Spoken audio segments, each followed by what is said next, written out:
You're listening to Headmaster's Corner, a radio station, radio show on the SAS station WMTN 103.1. This show is a talk show where we'll be interviewing various people about the school itself, about art events, about sports, about a variety of things throughout the year. If you'd like to know more about SAS itself, go to sasweb.org. Yes. So what are we going to talk about today? What are our topics of discussion? Today, we're going to talk about how Headmaster's Corner is going to work this year, what interviews you can look forward to, and then we're just going to talk a little bit about our schedules and what's going on in the first week of school. Okay, so I guess I can start with what all topics or what all's going to happen or with Headmaster's Corner, and there's going to be various different co-hosts, I guess, just because of your schedule, I know. And we're going to start off next week by interviewing our headmaster. And I've even talked to our teacher for this class, and he thinks we might change the name of this show as well, but that's not definite. We haven't fully agreed if that's going to happen or not, but that's some of our plans. And we're also going to get working on live streaming these on YouTube as well, and then our recorded shows will be uploaded so you can watch it later even if you missed when we were live. Sounds awesome. I'm gonna talk about some of the other interviews we have planned, just off the top of my head, because we're not totally confirmed. So this next Wednesday, we've pretty much set it in stone that we're going to be talking to Mr. Scholand, the head of school. And then the week after that, this one is less sure, but I'm really hoping we can interview the new dean of students, Mr. Phillips. And then after that, I think it'll be what's going on campus type thing. So when the musical rolls around, we'll interview Dr. Will or an actor or someone. Mm-hmm. And for major sporting events or wins or say an athlete goes to state, I figure those will be good interview topics and things of that nature throughout the school year. But that's kind of what we can also interview some of our new faculty members, the new physics teacher and history teacher that we have. So more interviews coming soon. Mm-hmm. You mentioned that there's going to be more co-hosts. So we've been talking to a few people about that, but we'll see how it goes. Yeah. But you'll be a fixture of this. Yes, I will be here. All of Headmaster's Corner, just set in stone. I'm locked in, Yeah, I agreed to this last year, and then I looked at my schedule for senior year, and I'm like, oh, maybe this wasn't a good idea. Who knows? I mean, what all classes are you taking so far? Well, currently, my schedule is still up in the air because university classes and a bunch of stuff. But hopefully by the end of the week, or at least by the 28th, we'll have worked that out. But the plan is to take elementary statistics and Introduction to Classical Greek at the university. And then at SAS, I will be taking Advanced Latin 2, Gothic Lit this semester, which I'm so excited about. It's such a cool class. And pottery, and then as all seniors are, religion. Okay. So my classes that I'm taking, I start off this morning. I am doing an independent study on 3D modeling. So I'm basically doing an online sort of self-paced course where I just work at my own speed, but I've got a certain amount of things to get done by the end of the week. And then I watch a bunch of pre-recorded videos. I'm using OutSchool as the website, I guess. So I submit sort of progress updates to the teacher who runs that by the end of the week. and she will give me grades and such for that. And also, I had to meet with Mr. Sporatio, the faculty sponsor of my independent study, once a week, just so someone at school knows that I'm being productive and learning new things and such. That's really cool. Independent studies are just such a cool opportunity here. Oh, one thing I want to get your opinion on.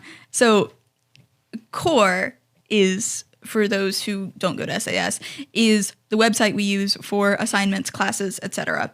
And this year there have been some changes to CORE. There's still troubleshooting, so there's some stuff that needs to be worked out. What do you think of some of the changes to CORE? Because I'm kind of frustrated with the assignment center right now.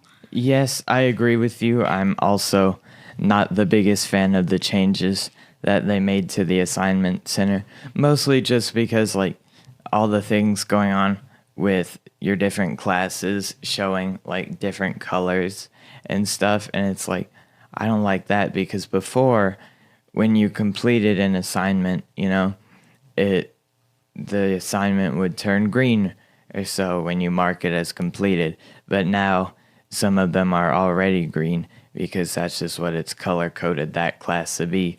And it'll, if it's overdue, it used to turn them red, but some of my classes are color coded red, so I still see that and think, oh no, I've got more I need to work on. Yeah, it was so satisfying when you would have a week's worth of assignments and they'd all turn green and you're like, I'm done. It was the best feeling.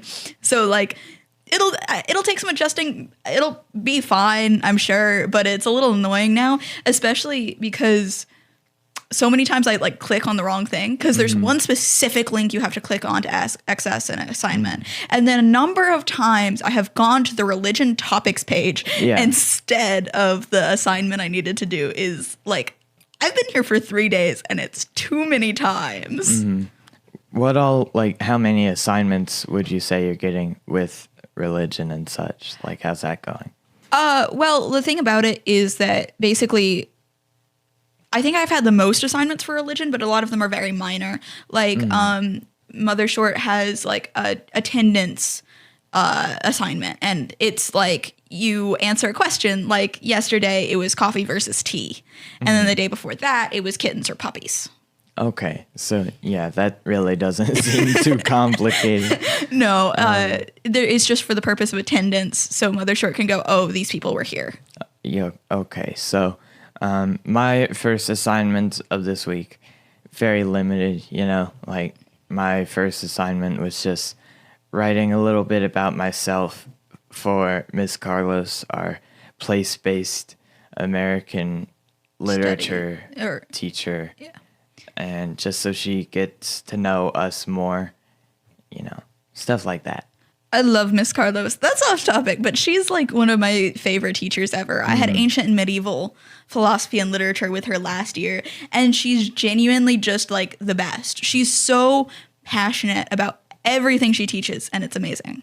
I respect that about a teacher, where they actually put in the effort and they really care about the topics.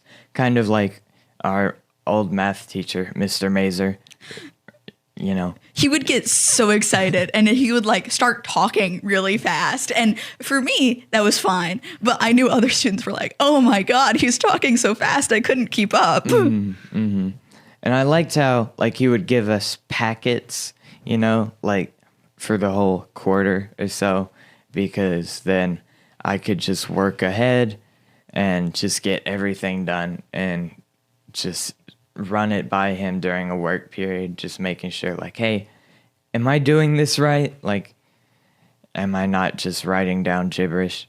And then after that, I mostly just got to work on other classwork and stuff during my classes. I agree. Also, the packets made it so I didn't have to buy a textbook. And as Mr. Mazer said, math textbooks range from bad to worse. So that was great.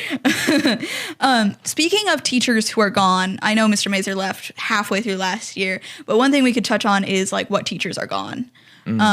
Because Dr. Ankney left, Miss Bowie left. I'm so sad about that. Mr. Ankney left as well. Mr. Ankney left. Mr. Fisher left. Dean Helvey left. So, like, obviously every year a couple teachers leave, but it feels like these past, like, 2 years we've had so many teachers leave, and I don't... Yeah, and, like, before that we had, like, AK leave, you know, that was devastating. And Mr. Wheeler. Mr. Wheeler and Miss Padro. You Yeah. know, both of them was such a loss. But, you know, Dr. Will, he's a great theater teacher as well. He You know, is. I certainly think I have certainly improved so much in theater just with his tips and stuff. And him being able to coach me, like, with vocal lessons as well. Because Miss Padro was our theater teacher, and Mr. Ankney would come, like, and be the music director for the musicals. But now we have Dr. Will to do both of that, you know. It does seem a little unfair to Dr. Will, though, because, Yes. like, combining the music department and the theater department into one department means that man is very busy and rather overworked. So, like, I understand that the need for downsizing, but it feels... I feel a little bad for some of my teachers who now have to run 12 things because of circumstances and all the things they do. Yeah, but, you know, I'm glad for Mr. Lamelli, who gets to teach art now, because, you know, that's always been his passion, and he's been doing Spanish for a while, and he's still teaching Spanish, but right now my younger sister has him as an art teacher, and that's something he really cares about. Yeah, I totally agree. He went to art school, didn't he? Yes. It kind of sucks that he didn't get to teach art for a while, but he gets to now, and that is exciting. Speaking of, I'm going back to teachers we lost because you mentioned AK, and then I brought up Mr. Wheeler, and it reminds me that, like, the Father Fly Fellowship, do you know how that works here? Vaguely. Okay, so basically, like, new English teachers fresh out of college, they go through this fellowship, and it helps them get like first jobs to get some basic teaching experience. And that's how we got AK. It's how we got Mr. Fisher. It's how we got Mr. Wheeler, like a bunch of those people. And I like to joke that SAS is regularly emotionally victimized by our English teachers because they keep coming in for a couple years and then leaving. And, like, that's the point of the Father Fly Fellowship. It's meant to get you, like, basic teaching experience. But for us, these bright, fresh-eyed young English teachers who are so nice and so enthusiastic and, like, more on our level, I want to say, like, they're more relatable to us because they're younger. Not to say that our older teachers aren't amazing and wonderful and highly respected and all of that, of course. But then they leave. The bright, fresh-eyed teachers leave, and then we're all devastated. I mean, it is what it is, I guess. I mean, they've gone on to do, like, some better things. Like, AK went and is getting some sort of PhD, I think. She's teaching at another SAS in Texas. She said that she was gonna, so gotta hold up on those promises. But it's okay. I ran into her at work over the summer. Actually, my gosh. I worked at Sterling's over the summer, and okay, she's just as amazing as she always was. But we talked for a bit, and she confirmed SAS is the better this SAS is the better SAS. I mean, yeah. And it was very sweet of her to say that we're just the best group of students she's taught. And she's so sweet to say that. But she does seem happy where she is. And I think there's a lot more opportunities for her there. So I'm glad. It is kind of hard being stuck in such a small town. Yeah, and I'm certainly happy for the Mazers as well, because they got much better job opportunities in Texas. Yeah, it's like it's a mixed bag because you're like so excited for your teacher or like this person who's going on to bigger and better things, and you're like, oh, awesome, but you're also sad. I think that's kind of all we have to talk about today. Yeah. So look forward to the future interviews with Mr. Sholin, with the new dean, with new faculty, et cetera, and thank you for tuning in.